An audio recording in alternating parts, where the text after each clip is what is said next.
स्वदर्शन चक्रधारी बनो। प्रश्न है, शिव शक्ति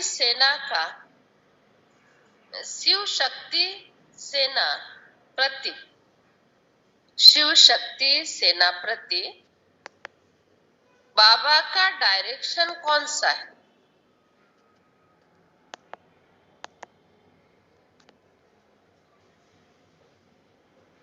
शिव शक्ति सेना प्रति बाबा का डायरेक्शन कौन सा है?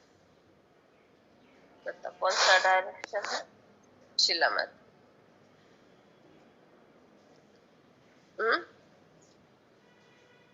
श्रीमत पर चलना। वही तो, श्रीमत कौन सी? अंजू है।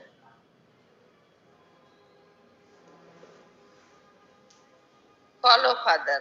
नर्क को स्वर्ग बनाना, भारत को स्वर्ग बनाना है।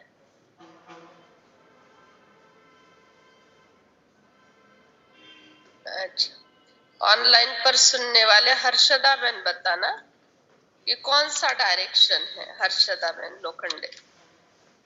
उत्तर, बाबा का डायरेक्शन है श्रीमत पर चल। तुम इस भारत का बेड़ा पार करो।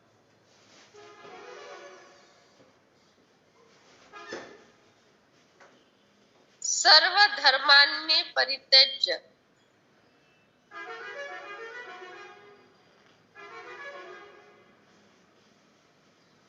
पावन बनकर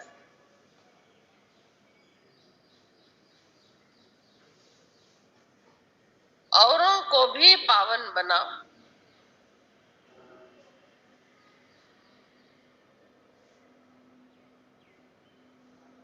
तुम शिव शक्ति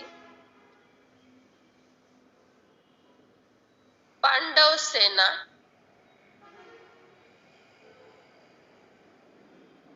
पवित्र बनकर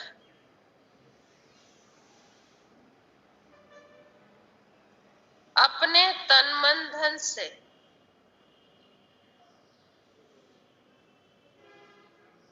भारत को स्वर्ग बनाने की सेवा करो।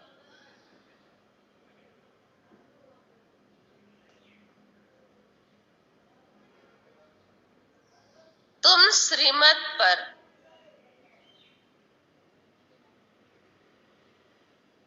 अहिंसा के बल से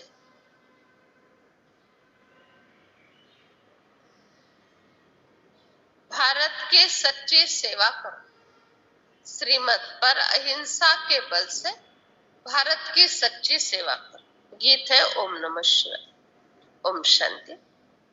बच्चों ने गीत सुना। ये निराकार परमपिता शिव परमात्मा की महिमा है। उनको भगवान कहा जाता है। भगवान एक ही होता है। भारतवासियों के अनेक भगवान कितने हैं? कितने? 33 कोटि। कुत्ता, बिल्ली, पत्थर, भितर सबको भगवान मान लेते हैं। और इतना ही नहीं, तेरे में, मेरे में, खुद में, तुम में, सब में भगवान समझते हैं। इसीलिए भगवान कहते हैं सब नास्तिक। नास्तिक इसीलिए है कि सब में भगवान समझ लेना और एक के साथ भी भगवान जैसा व्यवहार नहीं करना। तो व्यवहार ठीक रहने के लिए ये शास्त्र में बात लिखी है कि सब में भगवान है। जड़ी स्थड़ी काष्ठी पाषाणी है, सर्वव्यापी है, ताकि मनुष्य का कोई हिसाब किताब न बने, पाप न बने। और मनुष्य भगवान समझेंगे दूसरों को तो भगवान जैसा अर्थात ऊंचा व्यवहार करेंगे, ऊंचे कर्तव्य कर्म करेंगे। इसीलिए बता दिया कि सब में भगवान है, सभी को भगवान के रूप से देखो। तो मान रहे हैं सब में भगवान है और कर रहे हैं संस्कारों अनुसार। जो करना है वही कर रहे हैं। अभी समझो, सभी में भगवान है, सभी इंसानों में, तुझ में, मुझ में, सब में भगवान है, ऐसे कहते। अभी भगवान भगवान के साथ व्यवहार कैसे करेगा? अभी भगवान भगवान को दहेज के लिए जला रहा है, कोई बात में संशय लेकर उसको मार डाल रहा है, कटघरे में बाप और बच्चे आपस में झगड़ा करके पहुंच गए कोर्ट में और सामने सामने खड़े होकर बंटवारे की बात हो रही है। तो भगवान अगर है सभी में, तो भगवान भगवान के साथ काटने का, मारने का, जलाने का, तंग करने का व्यवहार करेगा?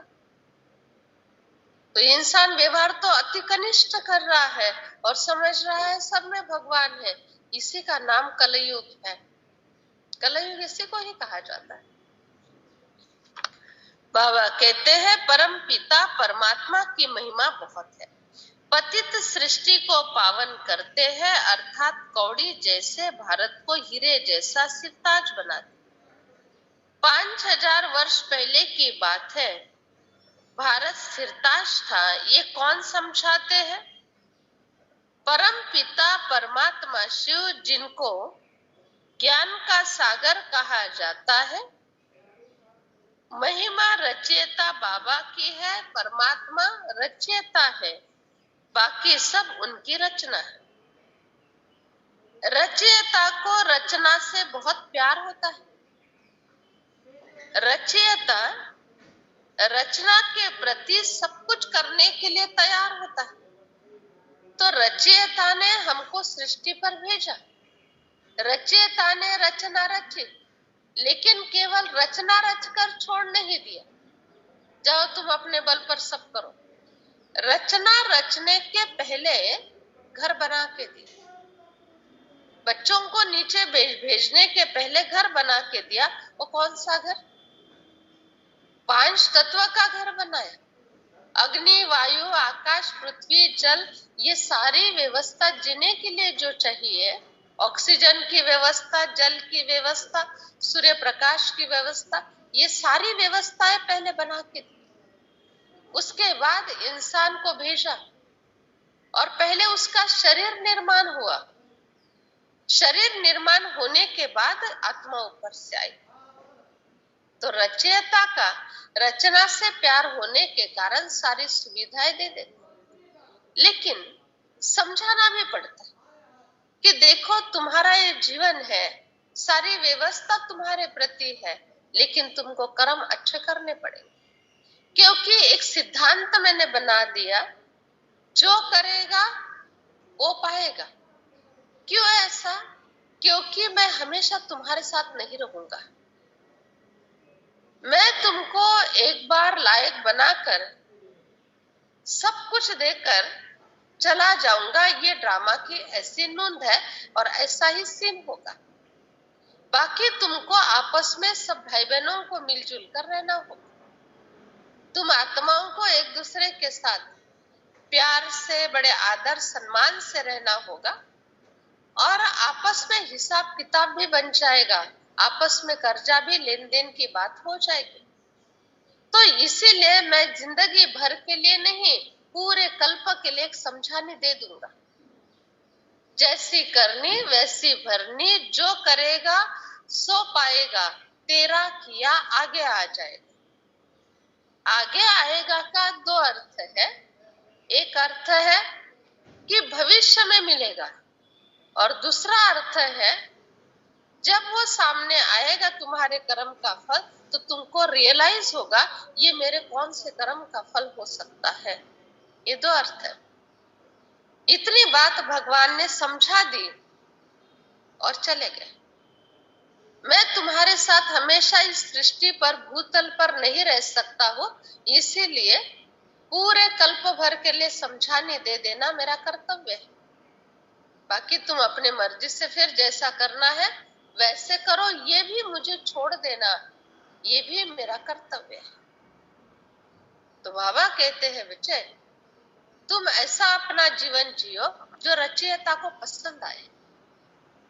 हमेशा माँ बाप ऊपर से देखे ना, तो हमारे जीवन के एक एक एक्शन, हमारे जीवन का एक एक इंसिडेंट जो भी है हमारे जीवन में, वो सब बातें पसंद आए।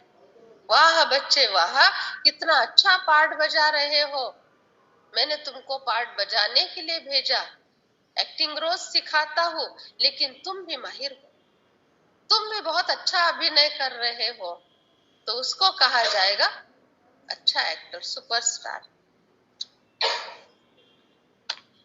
मैं रचयिता हूँ और रचयिता होने के नाते अपने रचना के प्रति बहुत सुंदर रचना रचता हूँ। इसलिए कहते हैं ना, वो रचनाकार कौन है, वो रचनाकार कौन है, ऐसे कहते, किसने ये रंग भरे जो रचनाकार। पतित दुनिया को पावन दुनिया बनाना ये मेरा काम है। सतयुग में भारत पावन था, पवित्र गृहस्थ धर्म था, पवित्र मार्ग था। अब अपवित्र मार्ग है, डबल सिरताज वाले राजाएं थे। अभी देखो नो ताज। अथाह धन था, हीरे जवाहरों के महल थे। बाद में दूसरे दूसरे धर्म वालों ने लूटकर कब्रों में, मस्जिदों में हीरे लगा दिए। भारतवासी बिल्कुल कंगाल बन गए। बच्चे, एक निराकार को याद करने से तुम मानव से देव बन जाते, क्योंकि निराकार में ही वो शक्ति है निराकारी स्थिति बनाने की। और भगवान जरूर देवता ही बनाएगा, एक अच्छा इंसान नहीं बनाएगा। इंसान तो है ही हम, कभी अच्छा कभी बुरा, कैसे कैसे व्यवहार करते रहते, लेकिन भगवान देवता जरूर बनाए। जैसे किसी ने पीएचडी किया है तो ही वो पीजी वालों को पढ़ा सकते हैं। जिन्होंने पीएचडी किया वो पोस्ट ग्रेजुएशन वालों को, ग्रेजुएशन वालों को पढ़ा सकते हैं। जिन्होंने डीएड किया वो चौथी तक वालों को पढ़ा सकते हैं। बीएड किया वो 10वीं वालों को पढ़ा सकते हैं। एमएड किया वो कॉलेज वालों को पढ़ा सकते हैं। ये ऐसी सिस्टम बनी हुई है पढ़ाई की। तो भगवान है तो किनको पढ़ाएंगे? भगवान के बाद, भगवान के पहले कौन आता है? भगवान के पहले कौन होता है? माना उच्चते उच्च भगवान है, उसके नीचे कौन है? देवता है ना। पहले देवता और उसके बाद उच्चते उच्च भगवान है ना। तो भगवान पढ़ाकर देवता बनाएंगे, इंसान नहीं बनाएंगे। जैसे ऊंचे वाले को नीचे के लेवल वालों को पढ़ाना पड़ता है, एक क्लास का तो भी अंतर रखना पड़ता है, कम से कम 1-2 क्लास का अंतर होता है, तभी वो पढ़ाने की उसको वैल्यू होती है और अथॉरिटी मिलती है। वैसे बाबा कहते हैं भगवान जिन इंसानों को पढ़ाता है वो इंसान देव बन जाते हैं, क्योंकि देवता बनाने के लिए पढ़ाना होता है, डिग्री हुई है। मैं आकर तुम बच्चों को मनुष्य से देवता बनाने के लिए पढ़ा रहा, राजयोग का ज्ञान सिखाता। परमात्मा आकर आत्माओं को पढ़ाते हैं, कहते हैं हे आत्माओं आत्माभिमानी बनो। बच्चे, जितना तुम बाबा की याद में रहोगे ना, उतना परम सुख महसूस करोगे, परम सुख महसूस करोगे।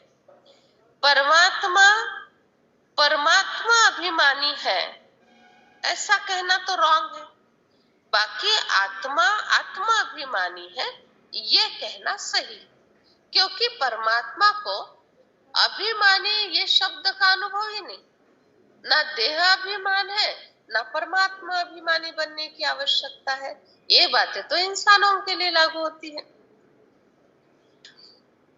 ईश्वर सर्वव्यापी नहीं है, बाबा है शिव और बच्चे हैं जीव। बाबा शिव है, बच्चे जीव है, इसलिए कहते ना शिवाची आणि जीवाची जोड़ी। वो तो अलग थे, वो शिवाजी महाराज की बात थी, लेकिन शिवाची आणि जीवाची जोड़ी अर्थात आत्मा और परमात्मा की बात है।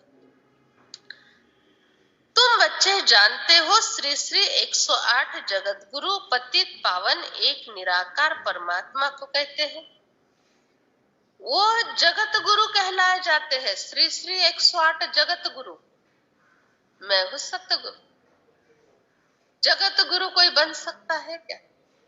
जिनको जगत गुरु के टाइटल मिले हैं, श्री श्री 108 जगत गुरु आदि आदि के, सारे जगत में पहुंच पा रहे हैं क्या? सारे जगत को प्रवचन दे पा रहे हैं क्या? और सारे जगत का उद्धार कर सकते हैं क्या? इंसान की कितना भी उच्च बन जाए ना, एक हद रखी है भगवान ने। इस हद के आगे तुम क्रॉस नहीं कर सकते। ये इंसान की हद है, ये देवताओं की हद है, और ये मैं बेहद हूं, ऐसा है। इसीलिए उन्होंने खुद को निराकार रखा, क्योंकि बेहद का उद्धार करना। तो टाइटल कोई भी ले लेना, जगत गुरु का टाइटल, चाहे श्री श्री 108 जगत गुरु का टाइटल, लेकिन कर्म परमात्मा के जैसे कर्म कोई नहीं कर सकता। बाबा कहते हैं, पति दुनिया में तुम बच्चे रहते हो, पावन मैं बनाता। खुद पतित औरों को पावन कैसे बना सकते? जो पहले पवित्र है उनको भी शादी कराकर और ही पीछे पड़ पड़कर पतित बना दे। माइक का आवाज थोड़ा सेट करो, ये माइक गला खींचो। अब शिव-बाबा कहते हैं, बच्चे आत्माभिमानी हो, अपने को आत्मा निश्चय करो। बाबा आकर राजयोग सिखाते हैं। श्री कृष्ण को भगवान नहीं कहा जा सकता, वह दैवी गुण वाला मनुष्य है, सत्ययुग का पहला प्रिंस। देखो ये बातें कितनी स्पष्ट। इंसान अपने बुद्धि के लेवल पर कोई भी दिखा उसको भगवान के, कुत्ते बिल्ली को भी भगवान, फिर उम्बर के झाड़ को भी, वहां पर भी उसके नीचे दत्त होता है। पिंपल के झाड़ पर कौन होता है? क्या मुंजा बाबा होता है। और दूसरे तरफ कहते हैं भूत भी होता है, भूत भी होता है पिंपल के झाड़ पर, ऐसा भी कहते हैं। तो जिसके मन में जो आया सो कह दे। बाबा कहते हैं सत्य बात यह है, कृष्ण भी भगवान नहीं हो सकते। इसका मतलब ये नहीं है, ऐसा गैर समझ नहीं करना, शिव बाबा ही सर्वश्रेष्ठ है क्या, वही ग्रेट है क्या? नहीं, सत्य ज्ञान यही है। और सत्य ज्ञान अपने बच्चों को देना कितना भी कड़वा लगे, लेकिन सत्य बातों से अवगत कराना ये माँ बाप का कर्तव्य होता है। बच्चों को बुरा लगेगा या किसी की भावना को ठेस पहुंचेगा, ये विचार उनको उस समय नहीं करना पड़ता है। सत्य है, मानो नहीं मानो वो बात अलग है। हम कोई आपके ऊपर थोपते नहीं है, लादते नहीं है, लेकिन सत्य बात मुझे बताना जरूरी है। समझो 800 में से 8 ने भी मानी सत्य बात, तो भी वो सत्य बात जीवन में धारण करके प्रचार करने के लिए पात्र बन जाए। तो सत्य ये है कि एक निराकार ही भगवान है, बाकी कोई भी भगवान नहीं। अभी इसके लिए देखो क्या क्या बातें हैं। सबका मालिक अनेक कहा, सबका मालिक एक है, और सभी ने ऊपर इशारा किया। श्री कृष्ण तो यहाँ आकर गए, यह जन्म मरण के चक्र में है, जन्म लिया, जीवन जिया, और गांधारी के श्राप से मृत्यु भी हो गई, ऐसे भी कहते हैं। गांधारी ने श्राप दिया था, जो भी है आगे की बातें बाद में बता दी। तो सबका मालिक एक है। फिर दूसरी बात, हिंदू मुस्लिम सिख ईसाई जैन सभी धर्म में एक निराकार को ही मान्य किया गया है। जैसे श्री कृष्ण हिंदू धर्म के भगवान माने जाते, राम को हिंदू धर्म का भगवान, क्राइस्ट को क्रिश्चियन धर्म का भगवान, गुरु नानक को सिख धर्म का भगवान, और जैन में महावीर को भगवान कहा जाता। अभी ये जिनको हम भगवान मान रहे हैं, राम कृष्ण जो भी है, ये सभी धर्म में माने जा रहे हैं क्या? सभी धर्म में पूजे जा रहे हैं क्या? और ही और जो राम के भक्त है ना, वो कृष्ण से नफरत करते हैं, और जो कृष्ण के भक्त है वो राधा से नफरत करते, राम से नफरत करते। हाँ, आम्ही रामपंथी, तुम्ही विष्णुपंथी, तुम्ही कृष्णपंथी, तुम्ही राधेयपंथी, राधापंथी, ऐसे। हाँ, तो ऐसे एक दूसरे से नफरत कर रहे हैं। और भी दूसरी बात, सभी धर्म वालों में देहधारी की मान्यता नहीं, लेकिन निराकार की मान्यता, छोटा से छोटा धर्म या बड़ा से बड़ा धर्म ले लो, सब में निराकार की, और दूसरा देवदूत माना फरिश्ता, इन दोनों को सारे संसार की आत्माओं ने मान्य किया है, कोई भी धर्म होवे। जैसे हिंदू धर्म वाले स्वयंभू या शिवलिंग, महादेवाची पिंड, इस रूप में मानते हैं। उसी रूप को, जिनको हम स्वयंभू कहते हैं, उसी रूप को मुस्लिम लोग खुदा कहते हैं। खुदा का अर्थ खुद आ, स्वयंभू, स्वयं भूमिवर या, एक ही बात है ना। किसी भी चर्च में जाकर देखो, एक मेणबत्ती जलती रहती है और उस मेणबत्ती के आगे बैठकर कन्फेस करते हैं, और उसी मेणबत्ती के लिए कहा जाता है God is light, God is one, भगवान एक है, भगवान निराकार है, प्रकाश स्वरूप है। जीसस क्राइस्ट ने बिल्कुल स्पष्ट कहा, I am not God, I am son of God. मैं भगवान नहीं, मैं भगवान का बच्चा हूं। और इंसान उनको भगवान माने, उन्होंने कह दिया मैं नहीं हूं, और इंसान कहते हैं हाँ तुम हो। ऐसा है। फिर सभी धर्म में, शॉर्ट में इतना ही बताना चाहती हूँ, सभी धर्म वालों ने एक निराकार को मान्य किया, और जो सब धर्म में मान्य है वही सबके पिता है, और जो सबके पिता है वही एक भगवान है, बाकी सब नेक्स्ट है। तो हम इतने ऊंचे लेवल पर नहीं पहुंच पाए, इसीलिए चलो ये भी हमारे लिए भगवान, क्योंकि इनमें तो भी तो कोई कमी नहीं, ये भी तो बहुत बहुत ग्रेट आत्मा है। जैसे छोटा सा उधर, शिव बाबा को सभी नहीं पहचान पा रहे हैं, शिव बाबा तक सभी पहुंच नहीं पा रहे, शिव बाबा का अनुभव नहीं हो रहा है, ब्रह्मा बाबा की बातें समझ में नहीं आ रही है, दिखाई नहीं दे रहा, व्यक्त हो। हमारे पास काही आते, दीदी आम्ही बाबांना नाही बघितलं, बाबांना नाही भेटलो, तुम्हीच आमच्यासाठी बाबा, तुम्हीच आमच्यासाठी भगवंत, आप ही हमारे लिए भगवान हो, आप ही हमारे लिए बाबा हो, क्योंकि आपके पास आने से हमारी समस्या दूर हो जाती। अब देखो, यही बात आगे चली गई ना। संगम युग पर देहधारी को ही भगवान माना कईयों ने, वही बात शास्त्र में द्वापर युग के बाद लिखी गई। तो वहां तक हमारी पहुंच नहीं है, इतनी पवित्रता नहीं है जो उस परम शक्ति तक पहुंच सको। हमारे छोटे छोटे काम, हमारे छोटे छोटे संकल्प आपको सुनाने से ठीक हो रहे, हमारी इच्छाएं छोटी छोटी है, वो तो आपके लेवल पर ही हम ठीक कर रहे हैं। बस हमको तो वही चाहिए, हमको तो ना सतयुग का पद चाहिए, ना कोई कारोबार चाहिए, ना राज्य भाग्य चाहिए, हमको आज हम सुखी रहे, आज हम कंफर्टेबल रहे, इतना ही चाहिए। वो आपसे पूरा हो रहा है, आप हमारे लिए भगवान।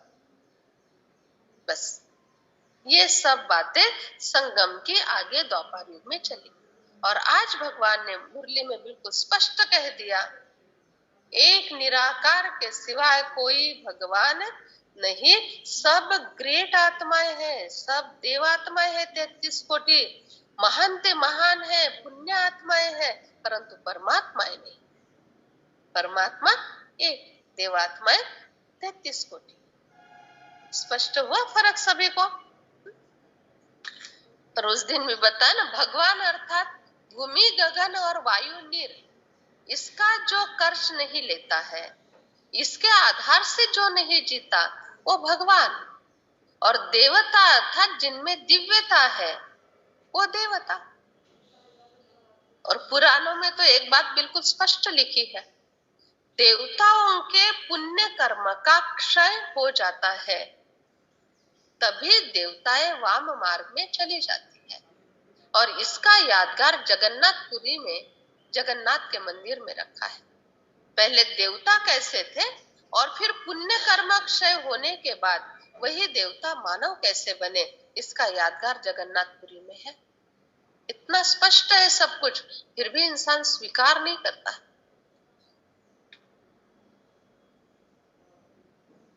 कोई भी इंसान या देवता भगवान हो ही नहीं सकते। परमात्मा की महिमा अलग है, वो निराकार है, सर्व धर्म में मान्य है।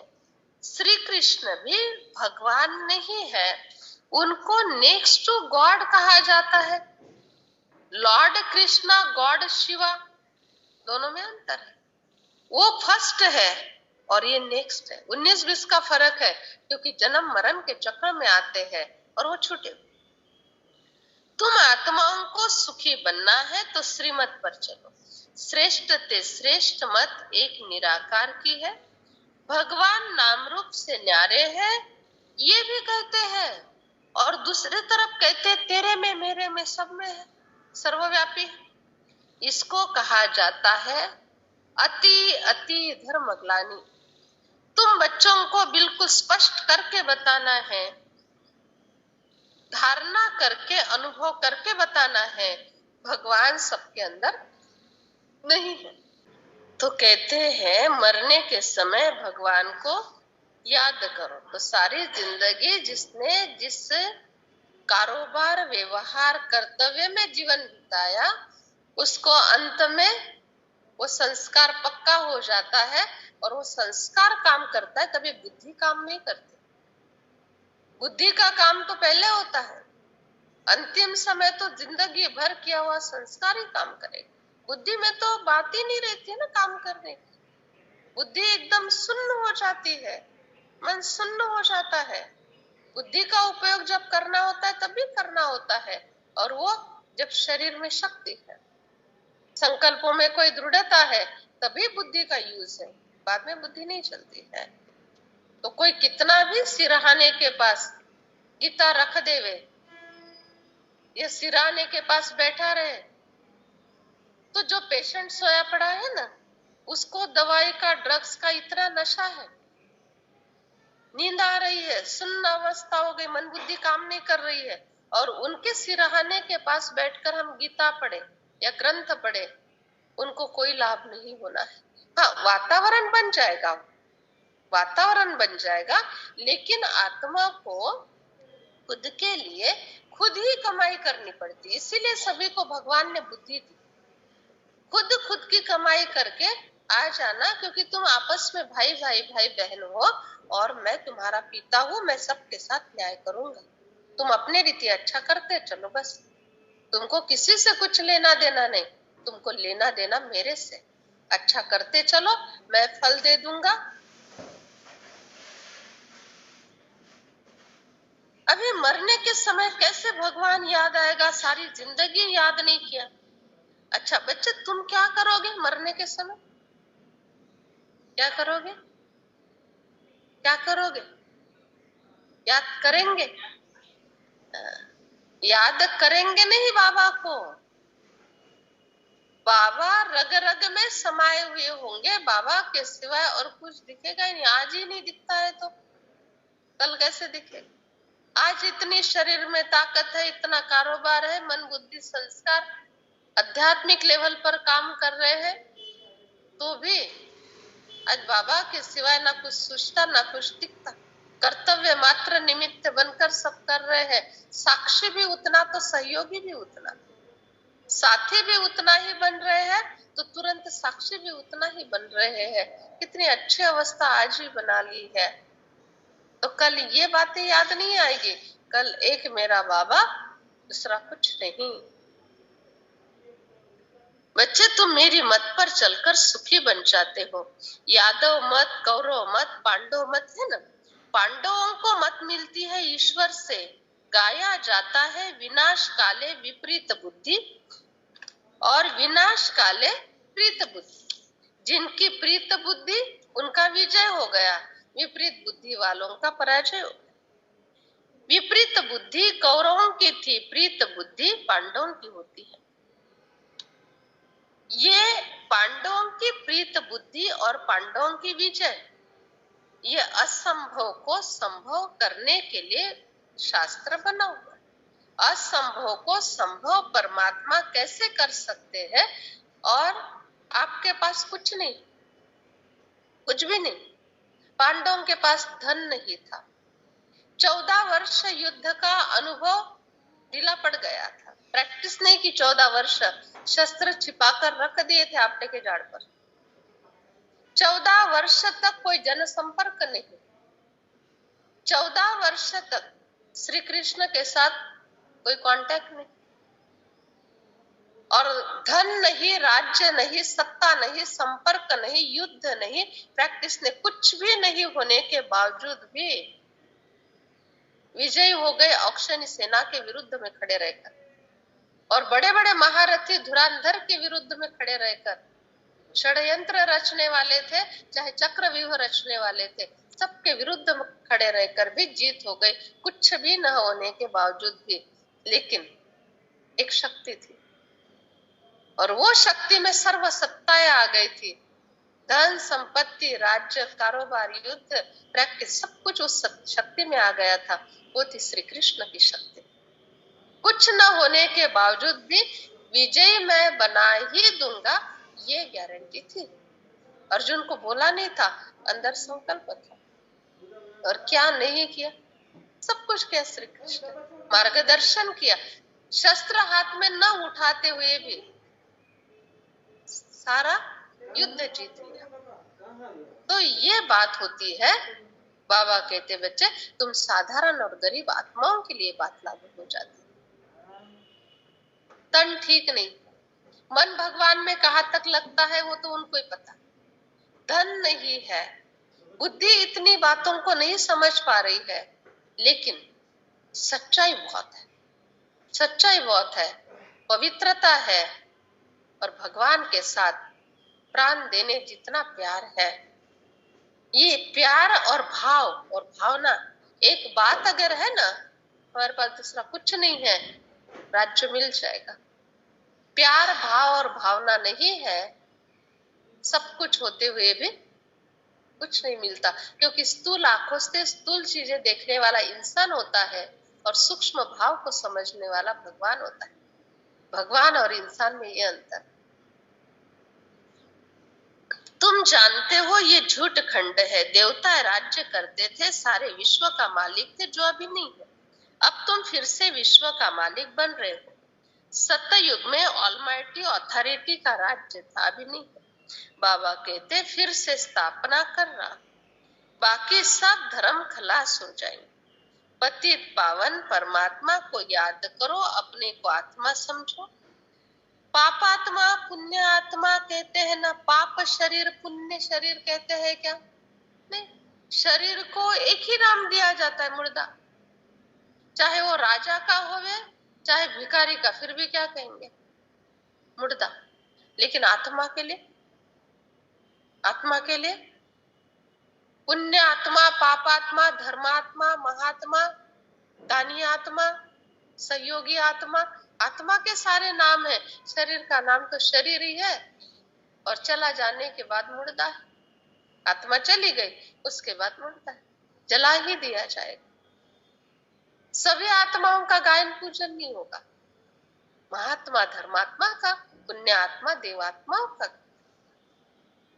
थोड़ा। बाबा तुमको बेहद की बातें समझाते हैं। अच्छा, तुम ये निश्चय है कि मैं तुम्हारा बाप हूँ? अक्षय निश्चय, वो भी को निश्चय है। शिव बाबा तुम्हारा बाप है, वो भी को निश्चय है। और पत्र में क्या लिखती है? पत्र लिखती है वो भी बाबा को, क्या लिखती है बताओ? क्या क्या लिखा था पत्र में? अभी याद नहीं आ रहा, बाद में याद करके बता। आप सबकी माँ हो? अच्छा, सरला दीदी आप बहुत अच्छी हो, आपके जैसा दुनिया में कोई नहीं। क्यों? क्योंकि आप सबकी माँ हो।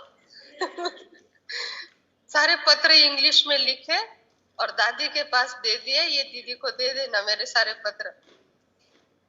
दादी के साथ बैठकर मुरली सिंह, तुम बेहद की हिस्ट्री ज्योग्राफी का राज बतलाकर स्वदर्शन चक्रधारी मैं तुमको बना। देवताएं स्वदर्शन चक्रधारी नहीं होते, ब्राह्मणों का कुल सबसे उच्च उच्च है, ब्राह्मण चोटी, प्रजापिता ब्रह्मा की संतान है। अच्छा बच्चे, तुमको कोई मेहनत करने की जरूरत नहीं है, सब कुछ तुमको बाबा से मिल रहा है, सिर्फ तुम मुझे याद करो बस। ये मेंटेनेंस। जैसे धरती में बीज बोना होता है, इतना छोटा सा बीज, ठीक है, वो कितना कम कीमत में मिल जाता है और उसके रिटर्न में लाखों दाने मिलते हैं। भगवान ने सूर्य प्रकाश दिया जो कोई निर्माण नहीं कर सकता, देवताएं नहीं कर सकते हैं, ऋषि मुनि अमीर धनी कोई नहीं कर सकता। ऑक्सीजन दिया, हवा दी, कोई निर्माण कर सकता है? पेड़ लगा सकता है, पेड़ को बढ़ा सकता है? लगाना, खत पानी देना इंसान का काम है, बड़ा करना प्रकृति का काम है। आकाश कोई बना सकता है? धरती की मिट्टी कोई बना सकता है? नहीं। तो धरती, आकाश, सूर्य प्रकाश, ऑक्सीजन, झाड़, पेड़ पौधे, ये सब कुछ भगवान ने प्रोवाइड, सारी चीजें भगवान ने दे दी। एक ही बात करने के लिए कही, छोटी सी बात, मैं जानता हूं तुम इंसान हो, नहीं कर पाओगे इतना, तो ये जो बीज है ना, जो मैंने ही दे धरती से उगे हुए हैं, एक तुमने डाला था, लाख पाए, उसमें से लाख में से 10 बीज बोने के लिए रखो। तो तुम क्या करो, थोड़ी सी मिट्टी खुरपे से बाजू करके उसमें बीज बो दो, मिट्टी ढक दो, खत पानी का ध्यान रखते चलो, और वो जब अंकुरित होगा, झाड़ थोड़ा सा बड़ा हो जाएगा, तो क्या करना, आजू बाजू में उसके तन आएगा, वो तन निकालना, खाद देना और पानी डालना, बस इतना ध्यान रखना, बाकी सब आगे का मैं कर लूंगा। सूर्य प्रकाश देने की तुमको जरूरत नहीं है और तुम दे भी नहीं पाओगे, सोच भी नहीं सकते उसके, इतना सा ही तो तुमको करना है। लेकिन अगर तुमने तन नहीं निकाला और कांग्रेस नहीं निकाला, तो जो बीज मैंने दिया है, तुमने बोया, थोड़ा सा बड़ा भी हो गया, दिखाई दिया, लेकिन तन में वो ढक जाएगा, क्योंकि तन बढ़ता जाएगा, वो रोप छोटा रहेगा। ऐसा ही होता है, तन कितना फास्ट बढ़ता है, रोप उसके अंदर ढक जाएगा, तुमको कुछ नहीं मिलेगा, क्योंकि उसका सारा अन्न वो खा लेगा। ये कितना बड़ा संकेत है, कितना बड़ा संदेश प्रकृति दे रही है, सीखने की बात है। जब बीज बोया, बीज कौन सा, दृढ़ संकल्प, मुझे ये करना ही है, इस मार्ग पर चलना है, अच्छे कर्म करने हैं, ये हो गया बीज। खत पानी दिया, रोज मुरली सुन रहे हैं, बड़े प्यार से बाबा को याद कर रहे हैं, भोग लगा रहे, अमृत वेला कर रहे हैं, ये हो गया खत पानी देना। लेकिन उसकी जब प्राप्ति होने लगी, उसका जब अनुभव आने लगा, तब थोड़ा सा तन आने लगा। तन अर्थात देहभान, देह अहंकार, ये मेरे कारण, मैं ही कर सकता हूं या कर सकती हूँ, मुझे इतने इतने साक्षात्कार हुए, ऐसे अनुभव हुए, ये सारा आजू बाजू में आ गया तन। मैं मेरा का कांग्रेस और तन। तो वो जो अंकुरित हुआ अनुभवों का जो छोटा सा रोप था ना, वो ढक गया और तन बढ़ने लगा।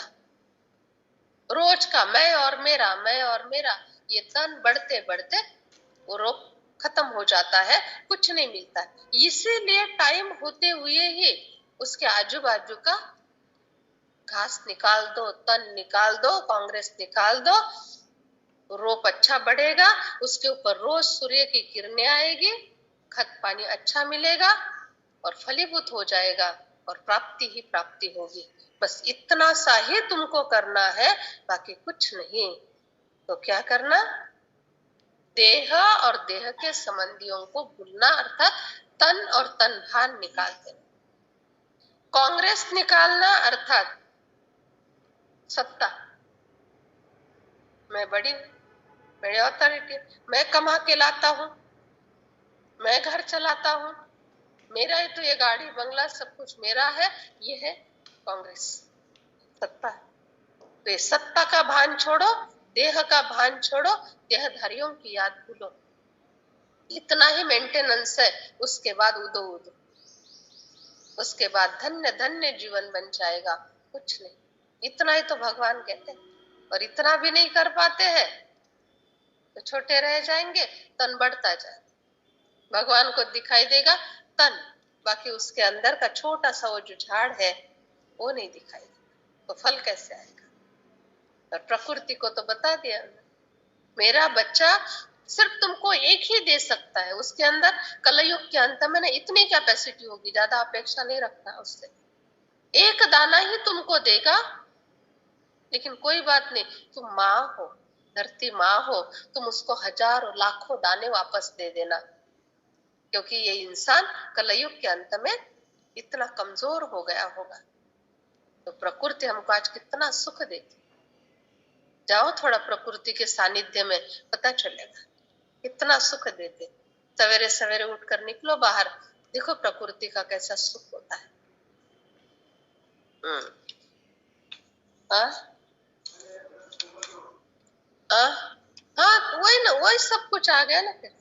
देह देह के संबंधी माना ही वो व्यर्थ संकल्प से तो सब शुरू होता है।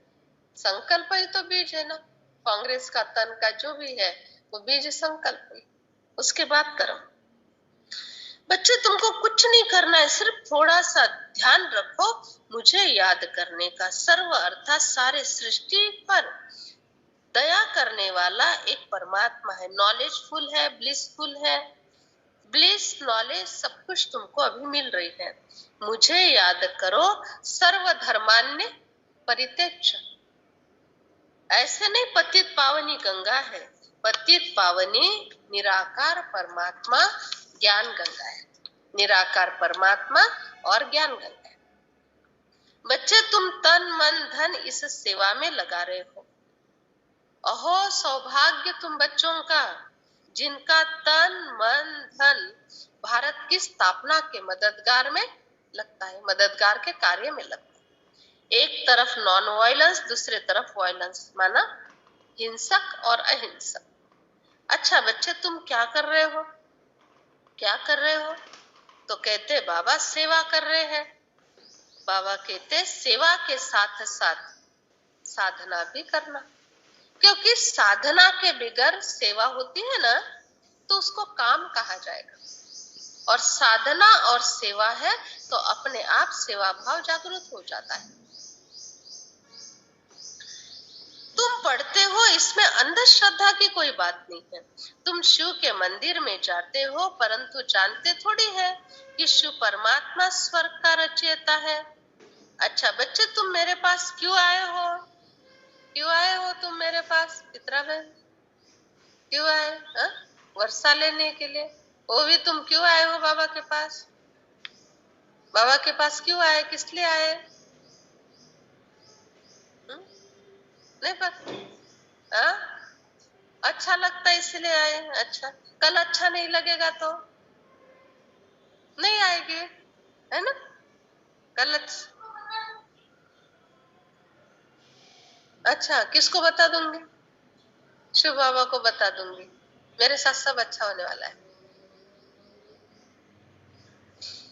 बाबा आकर तुम बच्चों को मुक्ति, जीवन मुक्ति का वर्षा देते हैं, वो पाने के लिए तुम आए। पावन बनकर औरों को पावन बनाने वाले तुम शिव शक्ति पांडव सेना। तुम भारत का बेड़ा पार कर रहे हो, भारत का ही नहीं सारे विश्व का। अच्छा बच्चे सत्य चित्त ज्ञान का सागर, सुख का सागर तुम्हारा पिता है, और सत्य चित्त ज्ञान का सागर, सुख का सागर तुम्हारा पिता है, ठीक है? और तुम झूठ, सत्य चित्त के बजाय चित्त पे कोई ना कोई खराब बात है, ज्ञान नहीं, फिर सुख नहीं, तो शोभता है। इंसान राजा और राजकुमार बाजू वालों को थोड़ा सा कुछ मांग रहा है, अच्छा लगता है? थोड़ा कुछ दे दो, कितना बड़ा राजा का अपमान। इसीलिए नहीं, चिंतन करो, अभ्यास करो। अभ्यास का बहुत महत्व है। अभ्यास नहीं करेंगे ना तो इतना ऊंचा ज्ञान का सागर, सारी प्राप्तियां होने के बावजूद भी ना हम खाली के खाली रह जाएंगे। अभ्यास बहुत जरूरी है। कहते हैं ना प्रैक्टिस मेक्स मैन परफेक्ट। ऐसे कहा जाए, slow and study makes a man perfect. तो प्रैक्टिस मनुष्य को परफेक्ट बनाती है। प्रैक्टिस माना ही अभ्यास। प्रैक्टिस की तो एक अंधा भी शिखर चढ़ा ना, एवरेस्ट शिखर चढ़ा एक अंधा। प्रैक्टिस करते हैं, अंधे भी कितना अच्छा म्यूजिक डायरेक्टर बन जाते। प्रैक्टिस करते हैं, चलते रहते, सजा जितना अच्छा नहीं चलेगा उतना अंधा धीरे धीरे धीरे बराबर चल जाता है, प्रैक्टिस के आधार से। उस दिन बताया ना एक उदाहरण, अर्जुन को किसी ने पूछा, अर्जुन आप इतने ऊंचे थे, उस धुरंधर कैसे बने? किससे प्रेरणा लिया आपने? दुनिया का सर्वश्रेष्ठ धुरंधर आपको माना जाता है, कोई तो प्रेरणा वाला होगा। अर्जुन ने कहा मुझे प्रेरणा भीम से मिली। बोला कैसे? भीम तो आपका अनुज है अर्थात छोटा भाई है, कैसे मिली? हम छोटे थे, कुंती माता के साथ सोए रहते थे और मेरे बाजू में भीम सोता था। रात को अचानक मेरी नींद खुल गई तो मुझे भीम की जगह खाली दिखाई दी। भीम उस दिन सोया नहीं था, भीम की जगह खाली दिखाई दी तो मैं उठकर देखने के लिए गया कि भीम कहाँ चला गया। बहुत अंधेरा था, फिर भी अंधेरे में मैं उसको ढूंढते गया। किचन में बैठा था और सारी चीजें पड़ी है और खा रहा था। इतने अंधेरे में भी बराबर चीजें ढूंढ के निकाली और खाने में मगन। उतने में मैं पहुंचा, भीम ये तुम क्या कर रहे हो? बोला मैं खा रहा हूं, बहुत भूख लगी थी भैया इसलिए मैं उठकर ये खा रहा हूं। बोला इतने अंधेरे में तुमको ये चीजें मिली कहां से, कैसे ढूंढी तुमने? बोला अभ्यास। अभ्यास, अभ्यास का अर्थ रोज मैं उठकर खाता हूं ऐसे। तुमने तो आज पकड़ा मुझे, मैं तो रोज खाता हूं और इतना पक्का अभ्यास हो गया, अंधेरे में भी बराबर मुझे वो चीज मिल जाती है। कहाँ रखी हुई थी पता चलता है, बराबर हाथ मुंह में जाता है। तब भी उसी क्षण वहां खड़े खड़े मैंने संकल्प किया, अभ्यास। मुझे भी सर्वश्रेष्ठ धनुर्धारी बनना है तो अभ्यास। जब अभ्यास के आधार से अंधेरे में भी इंसान सब ढूंढ लेता है तो अभ्यास के आधार से मेरा बाण निशाने पर क्यों नहीं जाएगा? कथा कितनी कॉमन है, थोड़ी सी हंसी भी आती है, लेकिन उसमें से सीख कितनी बड़ी मिली कि बिना अभ्यास के यह अर्जुन ऐसे नहीं बना। तो वैसे हमको भी तो राजयोग का अभ्यास, चिंतन का अभ्यास, पॉजिटिव का अभ्यास, संस्कार परिवर्तन का अभ्यास, ये सब करना पड़ेगा, तभी राज्य भाग्य स्थापन करके कुछ हम उसमें से हिस्सा ले सके। अभ्यास नहीं तो क्या? लौकिक में भी माँ बाप बच्चों के पीछे पड़ते, अभ्यास कर अभ्यास कर अभ्यास कर, उसका मन ही नहीं लगता तो भी अभ्यास कर। बाबा आकर तुम बच्चों को ज्ञान चिता पर बिठाते हैं, आत्मा ही सब कुछ करती है। बाबा कहते सिखी लदे बच्चों, बहुत काल से मेरे से बिछड़े हो ना, परम धाम से आए हो ना तुम शुरू शुरू में, अंत तक यहाँ तुमको ही रहना पड़ता है। स्वर्ग में देवी देवताएं थे, बाबा तुम बच्चों को समझाते 84 जन्म हो गए, परम पिता परमात्मा आते हैं, बहुत काल से बिछड़ी हुई आत्माएं जो है उनको पहले पहले मिलते, गृहस्थ व्यवहार में रहते बाबा को याद करो, श्रीमत पर फिर से ऐसा श्रेष्ठ बन जाओ। आधा कल्प तुमने सुख भोगा, माया रावण ने आसुरी मत से गिरा दिया, फिर कोई बात नहीं बच्चे, हमेशा ही सुख रहेगा ऐसी बात नहीं है। रवि हु की होवत है 3 दशाएं दिन मां, ये कहते हैं सूर्य की भी जिसको कोई ढक नहीं सकता, कोई जीत नहीं सकता उसको, तो रवि हु की होवत है 3 दशाएं दिन मां, सूर्य की भी 3 अवस्थाएं होती है। तुम्हारा भी मूड चेंज होता जाता है, कोई बड़ी बात नहीं, होने दो, लेकिन नुकसान वाला मूड नहीं, हिसाब किताब बनाने वाला मूड नहीं। अभी मूड बड़ा एकाग्रता का है, बहुत ध्यान से एक एक बात सुनने का है, बाद में उमंग का मूड आ सकता है क्योंकि सेवा करनी। उसके बाद शक्ति का मूड आ सकता है, क्योंकि परिस्थिति आई है उसको पार करना। एक ही मूड से काम चलेगा ही नहीं, 24 घंटा 24 मूड लगेंगे, भले बदलने दो, हर्जा नहीं, लेकिन हर मूड ऊंची स्थिति पर काम कर रहा है।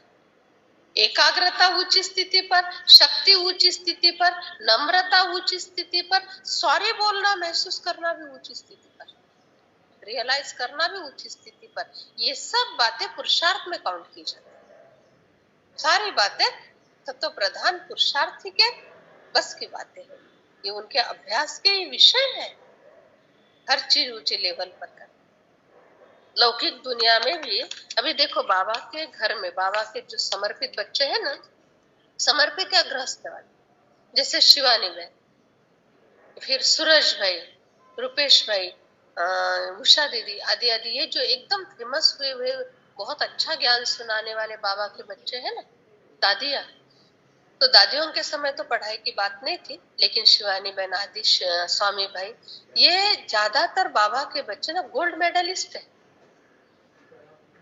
बहुत पढ़े लिखे, पीएचडी किए हुए गोल्ड मेडलिस्ट है ये लोग अपने समय पर। और बाद में ज्ञान मिला, ज्ञान में आने के बाद समर्पित हुए, तो यहाँ पर भी वो टॉप लेवल पर पहुंच गए। कहने का तात्पर्य, दुनिया के हिसाब से उनको गोल्ड मेडल प्राप्त करने वाली बुद्धि थी, वो दुनिया के हिसाब से उन्होंने कर लिया गोल्ड मेडल प्राप्त, बाद में इस आध्यात्मिक मार्ग से जुड़ गए। तो वही गोल्ड मेडल प्राप्त करने वाली जो बुद्धि थी, वो सत्व प्रधान बातों के अभ्यास में लगा दी, बुद्धि तो वही थी, और वो सत्व प्रधान अभ्यास में भी उन्होंने गोल्ड मेडल प्राप्त किया। तो ये ऑब्जर्वेशन में आता है, जो लौकिक पढ़ाई में बहुत होशियार रहे हैं ना, वो इस अलौकिक पढ़ाई में भी बहुत बहुत प्यार से, वो अलौकिक पढ़ाई में भी बहुत आगे चले जाते हैं। लौकिक दुनिया में भी जो बहुत स्ट्रिक्ट, एक्यूरेट, अलर्ट रहे, वो अध्यात्म में भी बहुत अच्छी साधना कर सकते हैं। लौकिक में एकदम ढीले ढाले डल होकर चले, वो अध्यात्म में आने के बाद कितनी भी मुरली सुन लो, लेकिन नहीं संस्कार परिवर्तन हो पाती, नहीं चल पाती। वो बातें 90% वो हमारे जीवन की बातें ही हमारे काम में आती, 10% ज्ञान काम में आती, और ज्ञान पर अभ्यास करो तो फिर वो 100% हो जाएगा। ऐसा है। हाँ, लौकिक रीति पढ़ाई में कमजोर रही हुई आत्मा है ना, अध्यात्म में भी कमजोर रहती। हाँ वही। तो लौकिक रीति भी, तो बाबा कहते हैं बच्चे सूर्यवंशी थे, जो लौकिक रीति पढ़ाई में कमजोर थे, वो बुरा नहीं मानना हमारी बात का, एक अभ्यास है, अभ्यास बता रही हूँ, या ये एक बात जो है ना, ये ध्यान में आ गई, रिसर्च किया, संशोधन किया, तो ये बातें ध्यान में आ गई, जो लौकिक रीति पढ़ाई। हम्म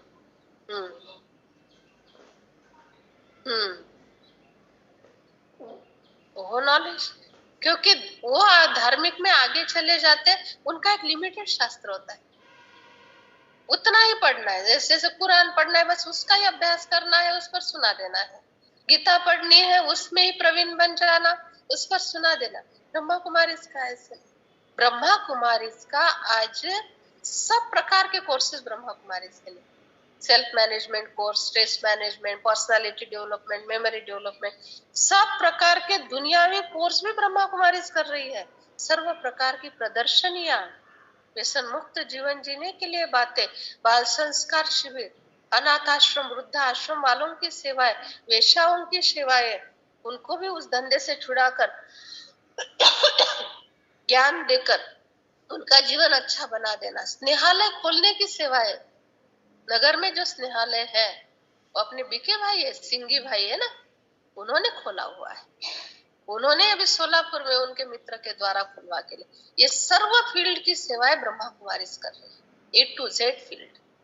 इसीलिए ब्रह्मा कुमारीज में बहुत होशियार लोग चाहिए, बहुत टैलेंट वाले लोग चाहिए, बुद्धिमान चाहिए, बड़े परफेक्ट एक्यूरेट वाले चाहिए, क्योंकि स्वर्ग स्थापन हो रहा है, स्वर्ग की राजा ही चलानी है उनको, 2500 वर्ष निर्विघ्न अटल अखंड राज्य चलना है, इसलिए ऐसे लेचे पेचे आत्माओं से काम नहीं चलेगा। वो तो ठीक है, प्रजा की शोभा है, बाकी सब ठीक है, लेकिन सब प्रश्नों का उत्तर ब्रह्मा कुमारी के पास ऐसा है। हाँ, वही ब्रह्मा कुमारी में आएगा सब। हाँ, राइट राइट। जिसको टॉप करने की आदत होती है ना, वो हर फील्ड में टॉप कर लेता है, ऐसा है, हर बात एक्यूरेट, ऐसा है। बाबा कहते हैं बच्चे इन सब बातों को समझेंगे वही जिन्होंने कल्प कल्प समझाओ। जो सूर्यवंशी राज्य में आते हैं वो आकर राज्य करेंगे। ये बहुत बड़ा झाड़ है, कांटों का जंगल है, सतयुग है, फूलों का बगीचा। अच्छा बच्चे, तुमको सभी को सुख देना है। क्यों सुख देना है? सुख देते देते तुम्हारे संस्कार सुख देने के बन जाएंगे, संस्कार बन जाते हैं। दुख देने वाले को असुर कहा जाता है। शिव बाबा आकर स्थापना करते हैं, तुमको स्वर्ग का मालिक बनना है। बच्चे जितना पुरुषार्थ करोगे ना, उतना इतना सुखी बन जाओगे, बात बन। पुरुषार्थ अर्थात कोई अलग हिस्सा नहीं है जीवन का, अलग कोई सिस्टम बनी हुई है वो जोड़ना है, नहीं। पुरुषार्थ जीवन का एक अंग है। सिर्फ थोड़ा सा अटेंशन देकर, आध्यात्मिक बातों को जीवन में धारण करके, महत्व देकर, और कोई हमारा पाप कर्म या हिसाब किताब किसी से बने नहीं, इस बात पर पूरा अटेंशन देकर कर्म करना, इसको कहा जाता है पुरुषार्थ। कोई स्पेशल चैप्टर या स्पेशल अध्याय थोड़ी है उसके लिए। रेगुलर रूटीन में ही थोड़ी दिव्यता लेकर आओ, बस हो गई बात। रेगुलर रूटीन में जो विचार कर रहे हो, उन विचारों से तकलीफ हो रही है, छोड़ दो उन विचारों को, अच्छे विचार करना शुरू कर दो, निकल आओ तकलीफों से बाहर। बस इतनी सी सिस्टम फॉलो करो उसको। भारत में पहले दैवी संप्रदाय थे, फिर आसुरी संप्रदाय आ जाते हैं।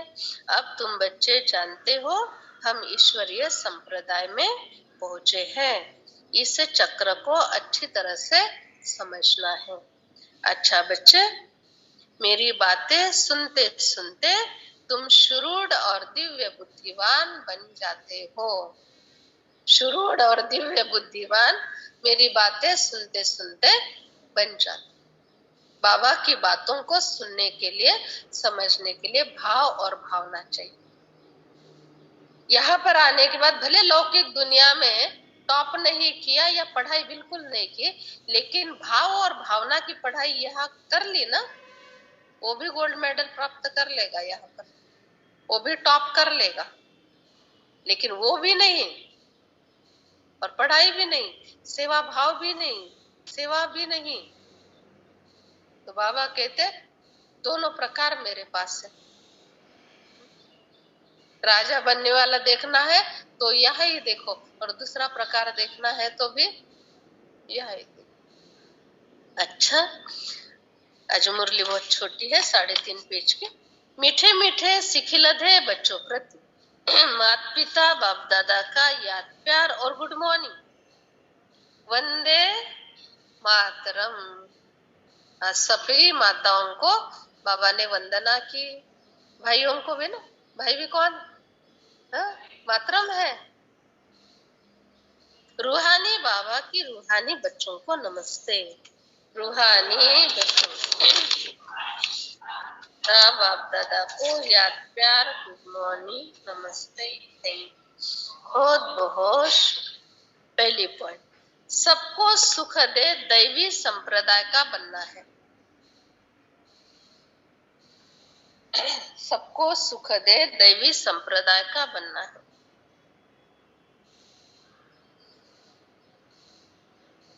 आसुरी संप्रदाय वाला कोई कर्तव्य नहीं करता।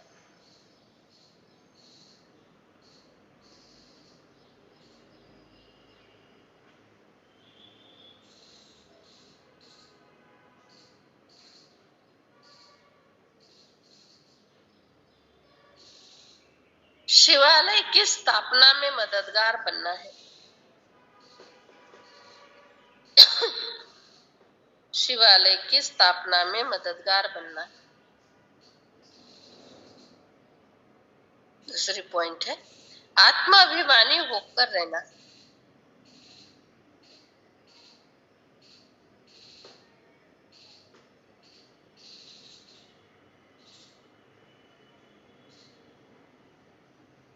गृहस्थ व्यवहार में रहते हुए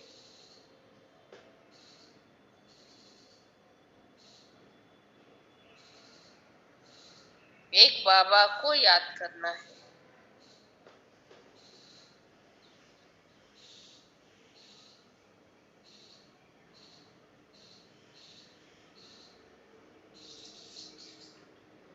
वरदान है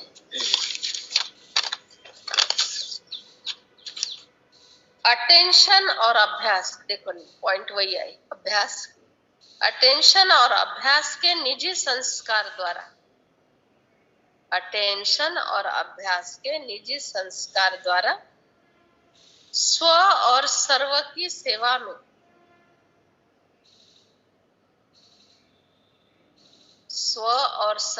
सेवा में सफलता मूर्त हो। ब्राह्मण आत्माओं का निजी संस्कार अटेंशन और अभ्यास। इसीलिए कभी अटेंशन का टेंशन नहीं रखना। कई बार ऐसा होता है ना, अटेंशन रखने का भी टेंशन होता है, बहुत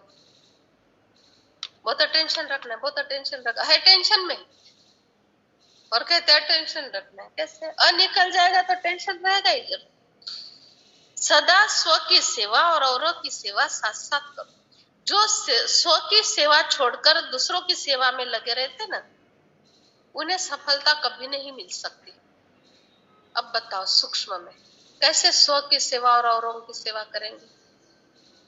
सूक्ष्म में, हाँ, स्व की सेवा के साथ औरों की सेवा करेंगे तो बाबा ने कहा ये तुमको सफलता मिलेगी। और स्व की सेवा छोड़कर दूसरों की सेवा में लगे रहेंगे तो सफलता मिल नहीं सकती। इसलिए दोनों का बैलेंस। इसका सूक्ष्म भाव है स्व की सेवा माना स्थिति हर हाल में बहुत ऊंची, उसके बाद हर एक को हैंडल कर रहे हैं, उसके बाद हर कर्म कर रहे हैं। इसको कहा जाता है स्व सेवा और औरों की सेवा का बैलेंस। खुद बहुत तकलीफ में है, चिड़चिड़ है, और दूसरों की सेवा करने निकले, सारे के सारे डिस्टर्ब नहीं होंगे? सफलता मिलेगी कि डिस्टर्बेंस मिलेगा? कमजोर नहीं बनो, अनेक बार निमित्त बनी हुई आप विजयी आत्मा हो। विजयी आत्मा के लिए कोई मेहनत नहीं, मुश्किल नहीं। स्लोगन ज्ञान युक्त रहम दिल बनो। ज्ञान युक्त रहम दिल बनो तो कमजोरी से दिल का वैराग्य आए। कितनी गहन बात है। देखो ज्ञान युक्त रहम दिल, रहम दिल नहीं, ज्ञान युक्त रहम। ज्ञान युक्त रहम दिल का अर्थ किसके ऊपर रहम करना है? इसके ऊपर बिल्कुल नहीं। अभ्यास करना, आज का अभ्यास, आज का अभ्यास ज्ञान युक्त रहम दिल कैसे बने? ज्ञान युक्त रहम दिल कैसे बने? किसको मदद करनी है, किसके ऊपर दया करना है, किसके ऊपर रहम करना है? जरूर नहीं कोई भिखारी गरीब है तो उसके ऊपर रहम करना ही है। हो सकता है वो शाम को जाकर वो हमारे दिए हुए पैसे का शराब पी ले। और कोई राजा है, उसके पास बहुत धन संपत्ति है, उसको हमारे मदद की जरूरत नहीं, ऐसा नहीं है, उसको हमारे प्रार्थना की जरूरत है। भिखारी को दिया तो हो सकता है शराब पिए, राजा को इतनी जरूरत है कि दीदी एक प्रार्थना करो, हमारे लिए योगदान करो, इसकी जरूरत है। इसको कहा जाता है ज्ञान युक्त रहम। कोई आलसी होकर बैठे उसको खाना दे दो, ये गलत रहम है। और कोई बहुत स्ट्रांग है और कष्ट कर रहा है, उसको थोड़ा सा बिठाकर पानी पिला दो, ये ज्ञान युक्त रहम है। ये अभ्यास करना आज सारा दिन। जैसे मधुबन का वायुमंडल हरेक के दिल में छप जाता है, ऐसे हरेक को अपने श्रेष्ठ रूहानी वृत्ति से वाइब्रेशन और वायुमंडल बनाना। लेकिन वृत्ति रूहानी और शक्तिशाली होगी तब जब अपने दिल में किसी के प्रति उल्टे वृत्ति का वाइब्रेशन नहीं होगा। अपने मन की वृत्ति स्वच्छ रखनी चाहिए। अगर वृत्ति निगेटिव है, मन में किचड़ा है, तो शुभ वृत्ति से सेवा कर ही नहीं सकते। वो सेवा थोड़ी होती है, वो तो खुद के लिए सजा बन जाती है। नेगेटिव वृत्ति है, ठीक नहीं है, तो ये तो सेवा में थोड़ी जमा होता है, ये तो सजा में जमा हो जाता है। सेवा और सजा अलग बात। सेवा अर्थात शुद्ध वृत्ति से, सजा अर्थात कोई भी वृत्ति से करो।